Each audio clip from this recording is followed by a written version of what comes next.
This week, keeping our devices coronavirus free, the mobile phone app hoping to help more survive snake bites, and this eagerly anticipated video game is here. But don't expect to see it on an actual screen anytime soon.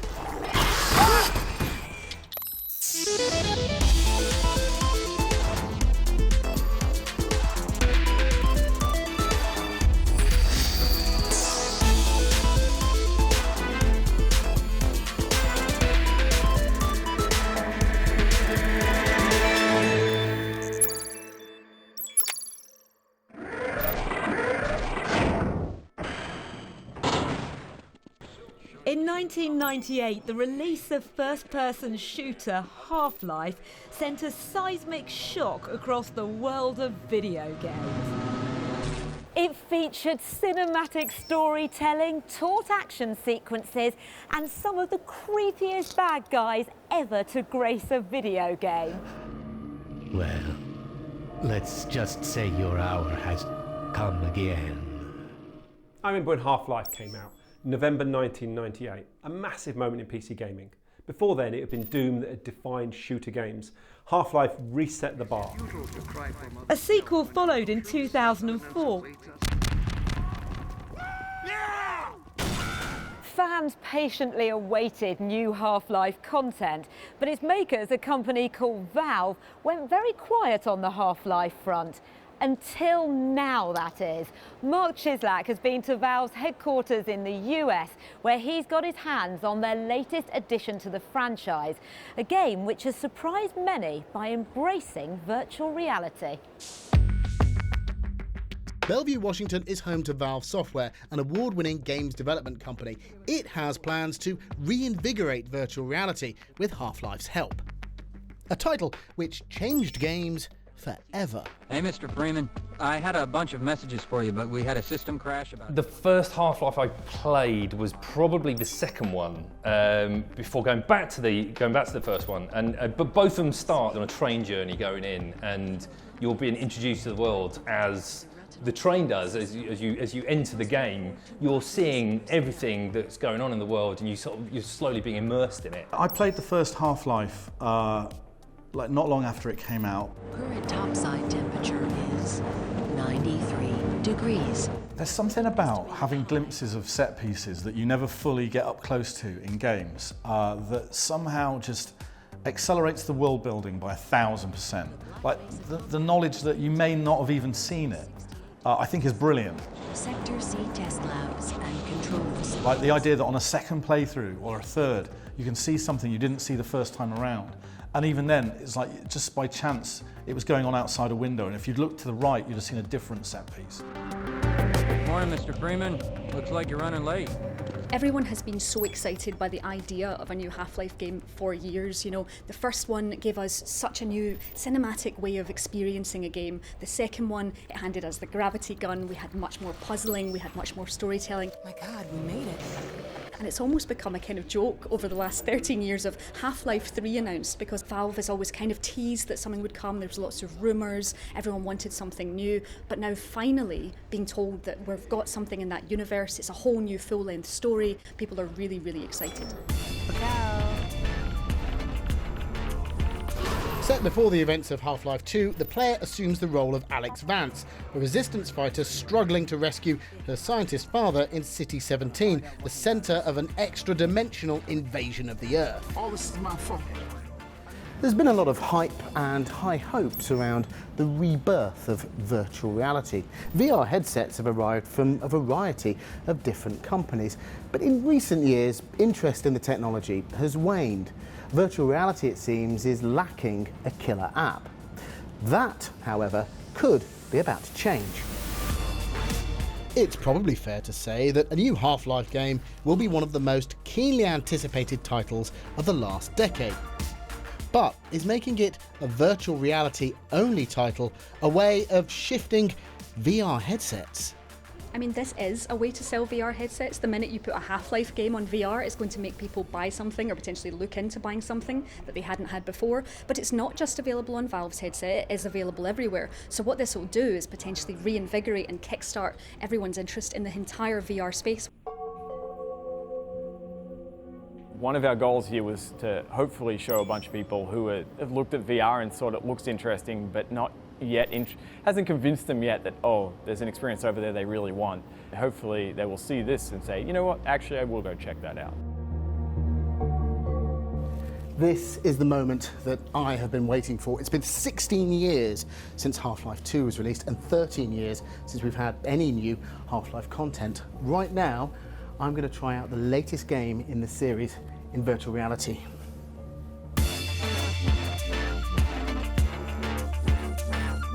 I'm playing using Valve's own VR hardware called Index. The controllers feature sensors which translate my hand and finger movements. This will allow me to interact with the game world in much the same way as I would in the real world. Here we've got an opportunity to try out some of the gameplay mechanics. So we have the gravity gloves, which should allow me to pull this and grab it, throw it towards one of those barnacles. Let the barnacle eat it. When you see items, you can grab them with the gravity gloves, catch them, store them in your backpack for later. The title has been designed to work with a wide variety of different VR headsets. But the game's demanding technical specifications means that it will have to run on a pretty high-end PC. The full Index VR setup like this one isn't cheap either, costing nearly £1,000. I can't open these doors, they're jammed. Ah, it opens up for me. Here we go. Almost everything you interact with in the game works like it does in the real world. Everything apart from travel. Getting around turns out to be one of the more interesting things in virtual reality. It's one of the trickier problems to solve. And so many things that are local scale allow you to just use your body in a natural way, like I'm going to pick up a bucket to look at what's underneath it. Traversing space doesn't quite yet allow you to use your body in that way. So solving that for players is one of the more interesting things about virtual reality. We've chosen to provide a variety of methods. There are a couple different styles of teleportation and then a more traditional movement that is we call continuous motion. And some people are more comfortable with one than another. We've got a room full of head crabs here, room full of zombies. Let's see if there's any extra ammo in here, because I have a feeling I am going to need it pretty soon. This title is unusual for VR because there's about 15 to 16 hours worth of gameplay, much longer than a lot of virtual reality titles. Let's get rid of this barricade, pull it out of the way. This is genuinely extremely tense. Okay, well I need new underwear. This adds an entirely new dimension to video game combat. One of absolute pant-wetting fear. The big question is, will this game be the one that persuades more people to invest in virtual reality? There's a real chance that Half-Life Alyx is going to be a killer app for virtual reality in 2020. In part that's because it represents the return of one of the most acclaimed series in gaming, but it's also down to the fact there aren't a lot of developers making this kind of blockbuster experience for VR right now. Half-Life Alyx might not push virtual reality into mainstream by itself, but it could persuade a new wave of developers to start working on similar experiences of VR, and that would be huge. I think the only game that could potentially sway me and make me want to get some VR and play it is a Valve game. The only downside is that I have to wander around my living room in fear of my wife walking in on me pretending to smash up some Combine officers with a crowbar. I'm with you every step of the way. We'll find out what kind of impact Half-Life Alyx has when it releases on March the 23rd.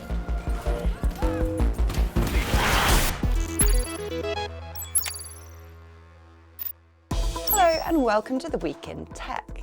It was the week that the British government ruled that Chinese tech giant Huawei would still be permitted to develop the country's 5G network after a rebellion from its own MPs. Finnish satellite firm ICEYE debuted videos made with cutting-edge radar tech that can operate through clouds and at night. And a game-playing robot has been taught to admit its mistakes. I feel bad letting you all down. Yale University scientists said that by expressing vulnerability, the droid helps humans to communicate better. As the coronavirus pandemic continues, one Chinese firm says it's created facial recognition that can identify people while they're wearing protective masks. Hanwang Technology says it's 95% accurate in this scenario and could even connect to sensors to help China identify civilians suffering from high temperatures. We've seen drones carry medical cargo before, but now autonomous ports could help load packages too. A drone station like this is opening at a Swiss hospital where staff will use smartphones to log samples. They can then scan and drop these off for delivery to nearby labs. And finally, a digital food specialist in Japan has been 3D printing sweet treats based on weather data. Tokyo's Open Meals has used algorithms to create matcha-flavoured designs where wind speed alters shape, pressure levels dictate size, and temperature determines colour. Now that is cooking up a storm.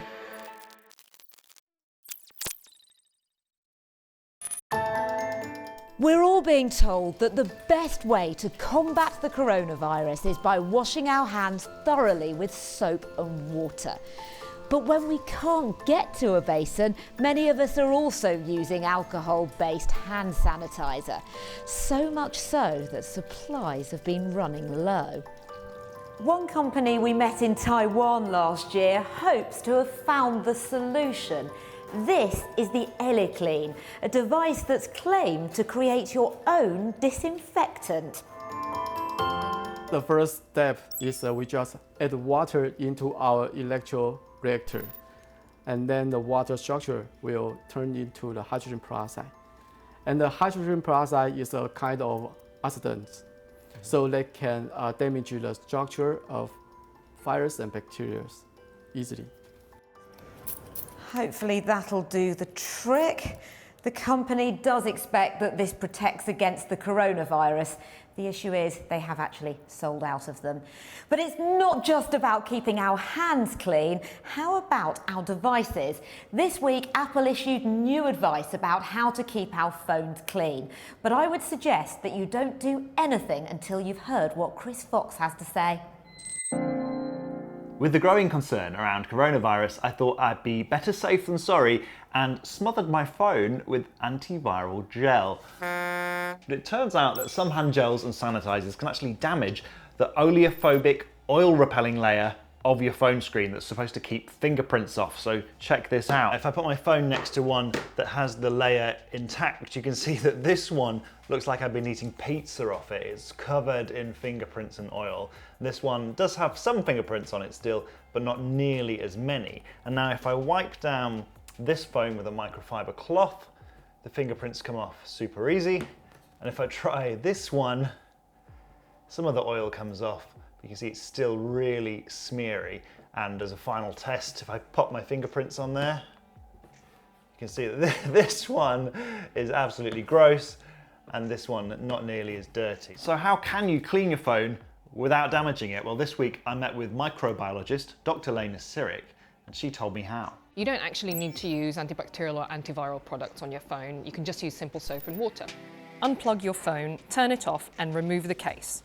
Dampen a microfiber cloth with water and simple household soap. Gently rub the surfaces of the phone with the damp cloth. Take care not to get moisture in any of the openings because even water-resistant phones lose their protection over time. Finally, dry your phone with a clean microfiber cloth. We haven't used any antibacterial or antiviral gel on these phones, so how do we know they're clean? Well, we can use these swabs and this device, which tell us the level of microbial activity on the phone in relative light units, or RLUs. So the higher the number we get, the higher number of germs. The results are pretty good, so we would want a surgical surface to be a reading of 50 or less, and all of our phones have had readings of less than this, so we're pretty good. So they're significantly cleaner just with soap and water? Yep, they are. And how is that possible without using antiviral gel? What's going on here? The main ingredient in the soap, which is a detergent, is basically lifting off the grease and the grime and the germs from the surface of the phone, which is then rinsed off with the water, and that's what makes it clean. Now there are a few other ways you can clean your phone safely. This week Apple changed its guidance and said if you have an iPhone, you can safely wipe it with a 70% isopropyl alcohol wipe, the kind you can get from a computer shop or online if they haven't sold out. There are also devices that can sterilize your phone using ultraviolet UVC radiation. This one's called Phone Soap. It costs about £80, although there are cheaper ones available. And what you do is you pop your phone inside and let it cook for about 10 minutes.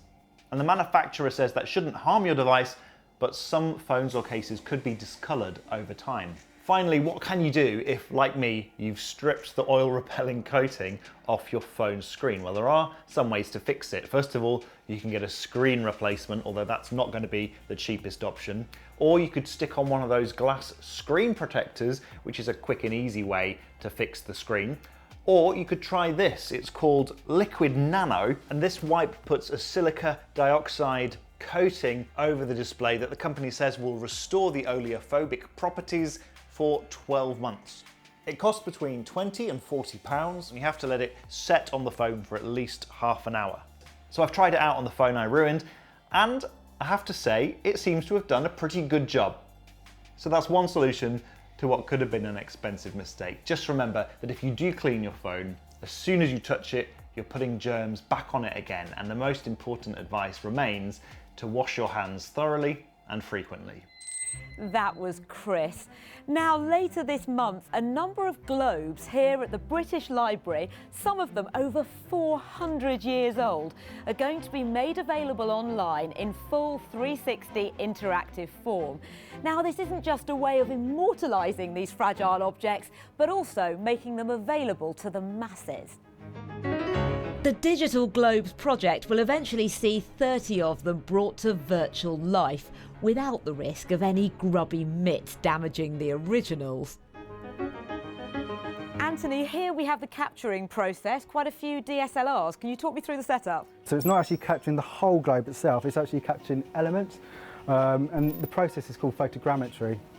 And so once all the images go through to the computer, the software we'll be using will render all the images together to make one complete globe. And so once they're all knitted together, you've also got to make sure that the colour's right. Is that what that colour chart's for? That is correct. So, for example, we can do a 3D print from the items. So if we can do a 3D print, we need to have it exactly the right colour. So people can recreate their own. Not that these globes are entirely accurate. California seems to be an island. And it wasn't due to ignorance in the 1700s, as some earlier maps had it right. Inaccuracies were purposefully placed in maps for all sorts of reasons, such as putting continental rivals, for example, down a wrong route or sending them the wrong direction. As well as being available on the British Library's website, there's also an augmented reality version, which is within an app called Sketchfab. Now, this is accessible on any AR-compatible device. So, here's the map, and to turn it into AR, I tap on this, and it's going to appear in front of me, and then I can travel around the world. It's an interesting contrast. Whilst this looks so ancient to us, it was technology in its time. And now we're mixing that in with a bit of augmented reality, technology of our time. So whilst there may have been a little polishing in the virtual versions, these globes still provide the history lesson of how the world was seen, not just geographically, but politically in each of their eras. So earlier we were talking about the coronavirus, but now onto a very different sort of health risk, the snake bite. Around 5 million people every year are bitten by snakes. And of course we know how dangerous their venom is. It can cause crippling injuries and be fatal. India is one of the parts of the world that has the highest death toll, falling into the tens of thousands every year. So could something as simple as a mobile phone app actually bring those numbers down? Well, David Reed has been to Gujarat in the west of India to find out. These guys are off to catch one of the world's most dangerous animals. A cobra, highly venomous. They're using a new life-saving app. It's told them a snake's been spotted in a local Gujarati workshop. Is it okay? To bag it and get it back in the wild, they first have to find it in a pile of stuff where every second thing looks like a scary snake. This is gonna take time, so let's check back with them later. First, we're heading to a local hospital to see why this app is so important. Conservationist Jose Louis is going to guide us there with his Indian Snakes app. So now we are in Vapi, and from here we have to go to Valsad, which is about 25 kilometers away. It gives vital details to those bitten by snakes of nearby hospitals stocking the anti-venom that could keep them alive. We actually want to meet this doctor who's a specialist in snake bite in Dharampur. So this is a hospital. Now the hospital is there, the name is there, the phone number is there. We get there in snakebite rush hour. We've been here only a very, very short time, and in the matter of the last 5 minutes, 3 new patients have come in complaining of snake bites. To help identify the snake, patients often kill the animal that bit them. This is a highly venomous Russell's viper. But administering anti-venom carries its own health risks. Doctors hold off using it and instead do a battery of tests until they know it's not a dry bite and the patient is showing the effects of venom. He will be under observation for 48 hours. If any venomous symptom we see, then we will start anti-venom injection. Often there's no time for wait and see. A number of bite victims waste precious time visiting faith healers over hospitals. It's one of the reasons so many die from bites each year in India. Estimates say as many as 50 to 60,000. The Indian Snakes app aims to get people to hospital fast. The first moments, first minutes, first hour of a snake bite is very, very important. The major problem we face is that people don't go to the hospital first. They go to the local traditional healer whom they trust. And then when it is not possible for him, he will send the patient to the hospital. The first warning on the do's and don'ts list is don't go to a faith healer. The second, don't suck out the venom, whatever you've seen in the movies. There's also a field guide to ID venomous snakes. You want to see the snake in detail, so you can click on the picture, you can zoom in, you can see the... You can also report a snake in your house and call a rescuer. Click on this. This is your current location. You will find who is nearest rescuer, and all you need to do is just call the rescuer. Remember these guys? Let's see how they're getting on. Actually, pretty well. They distinguished the snake from yards of cabling. Yeah, there is snake. It then instinctively made a dash straight into their black bag. And with a little coaxing, pops safely inside. The Indian Snakes app is not just about saving lives and helping snake rescuers, but also conserving and learning about snakes, especially in their conflicts with people. We get a lot of data out of the country about the demography and epidemiology of snake bites. So it's kind of getting knowledge as well as giving knowledge app. So you think snakes are kind of misunderstood? Completely. That's one of the most misunderstood group of animals. So this app main purpose is to sensitize people of India to start working on snake bites and snake conservation and lead the coexistence with snakes' life in future. Better education about how to avoid and treat snake bites could well transform our attitudes to one of the most feared and demonized animals on the planet. Dave Reed there in India. Well, that's it for this week's show. You can keep track of the team throughout the week on Instagram, Facebook, YouTube and Twitter at BBC Click. Thanks for watching.